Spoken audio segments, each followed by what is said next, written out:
So I think it's no secret that despite how many main weapons are in this game, there's a lot of them that just feel either extremely underwhelming or are missing something that could make them feel a lot better overall. And that's what I want to talk about in this video. Suggested by alt shows on Twitter, I'm going to try and discuss my ideas for adjusting a lot of weapons in the game to make them feel either more powerful or just simple quality of life changes to make them feel better overall to use. We will be doing one weapon from each weapon class besides sloshers, because I feel like that class doesn't really need too many main weapon changes. And yeah, if you enjoy this video, please make sure to leave a like and subscribe, and let's get into it. First up is the Splattershot Nova. Now I'm going to be adjusting this weapon in two different ways, damage and mobility. First up, the damage. I'm going to increase the damage from 24 to 25.5, the same as Dowser Dualies, that way it can now 4-shot. But in the event that fall off does occur or its RNG messes the weapon up, it still has that 5-shot, because I do believe the weapon should do weak damage, but not as weak as it currently does. Next up, I'm going to be removing the speed penalty while shooting from the weapon. This way, its normal run speed will be the same run speed that you have while shooting and strafing with the weapon. Think of Ballpoint from Splatoon 2 when it first came out. Now, the purpose behind this is to allow Nova to live in a lot more situations and to be able to not only paint more efficiently at a faster speed, but also to get more damage out now that we've buffed that thing's damage.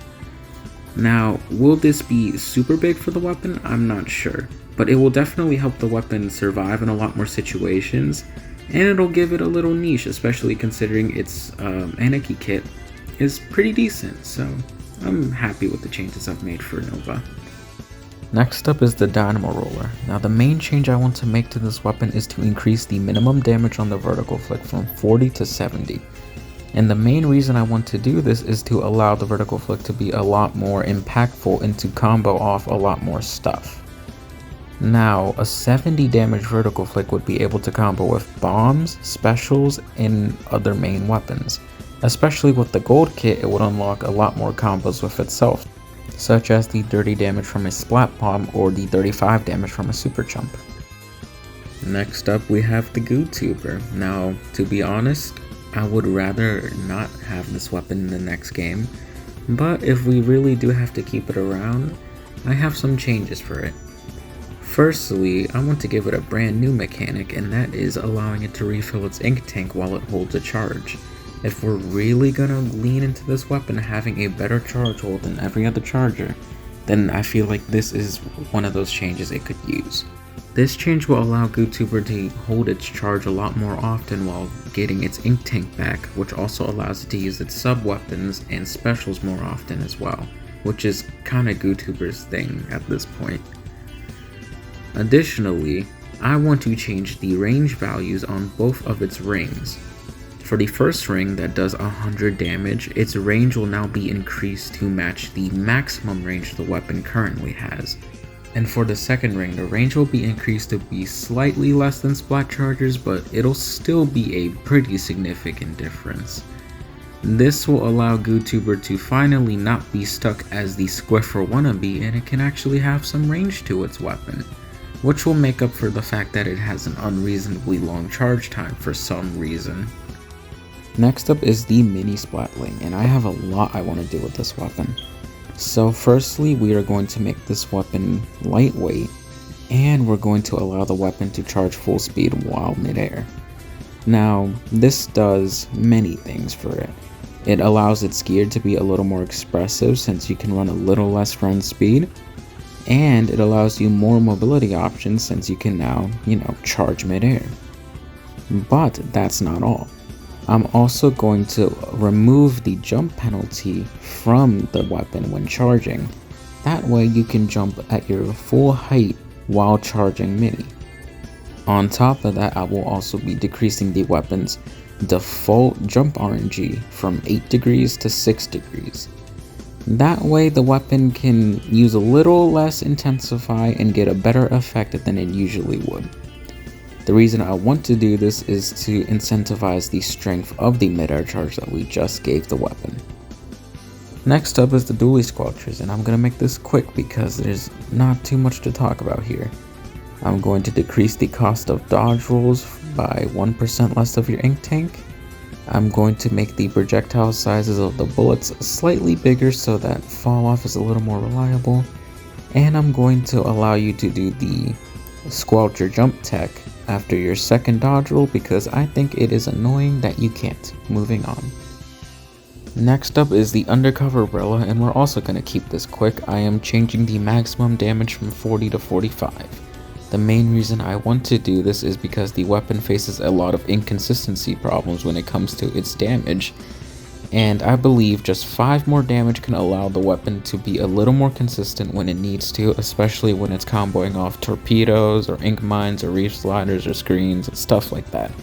It also allows it to be a better team player as well, so yeah, that's good for the weapon. Next up is Clash Blaster, and I have a unique way of going about this. Now, the weapon is infamous for its AoE spam, but it is also infamous for how weak said AoE spam is at higher levels. And instead of buffing that, I want to make it so that the weapon remains an annoying AoE spammer, but also has a little more reward for actually hitting your shots. Firstly, I'm going to increase the direct range of the weapon from its current range to matching about the direct range of Blaster. And on top of that, I'm going to increase the damage of a direct from 60 to 70. Now the main thing this does is allow Clash Blaster to combo a direct hit with an AoE hit, giving it a direct, quick way to kill if you hit your shot. On top of that, it allows Clash Blaster to combo off bombs, other weapons, specials, etc. That way Clash Blaster can actually do a little bit more than just spamming 30 damage shots that don't really do much without a lot of help. For the next 2 weapons, we're going to go through them very quickly because there's not too much to talk about and their changes aren't too big. For Paintbrush, I want to make it so that the wind-up animation is slightly quicker by about 3 or 4 frames. This way the weapon can start attacking or rolling a lot faster than it currently does, and its speed won't be such an issue for it, although it will still be a problem it has to deal with, just not in such a significant quantity as it does now. And for Tri-Stringer, I want to give it the same buff that Reflux got a while ago to make its arrows at its maximum charge be a little closer to each other. Not too much, but just a tiny bit. This will allow its one shot at maximum range to be a little more consistent and a little more easier to hit for most players, although it won't be too significant of a change. And now for our last weapon of the video, Splat Wiper. Now I wanted to go the route of buffing this thing's damage so that it doesn't feel as inconsistent as it does now, but I don't believe that's what this weapon needs. I feel like the weapon could be even better if I leaned more into its mobility and to make that a bigger strength for the weapon than to make it a slightly worse stamper. And my way of doing this is to give it the same properties of Ink Brush and to allow it to have complete enemy ink resistance. Now, this means that the weapon will be able to charge and slash in enemy ink without taking any damage or without being slowed at all. Now, why did I do this? It's because I really think this weapon is really good when it can be in situations where it can be very, very mobile.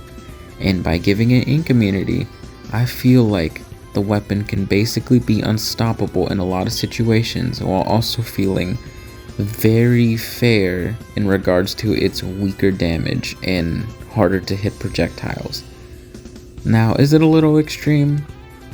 Yes, admittedly it is, but honestly, I want to see Wiper really good for what it's already good at, and this would obviously help its current problem with being kit dependent. So it's extreme, but I kind of do want to see it, and I think it could be really cool. But anyways, that's all the time I have for this video.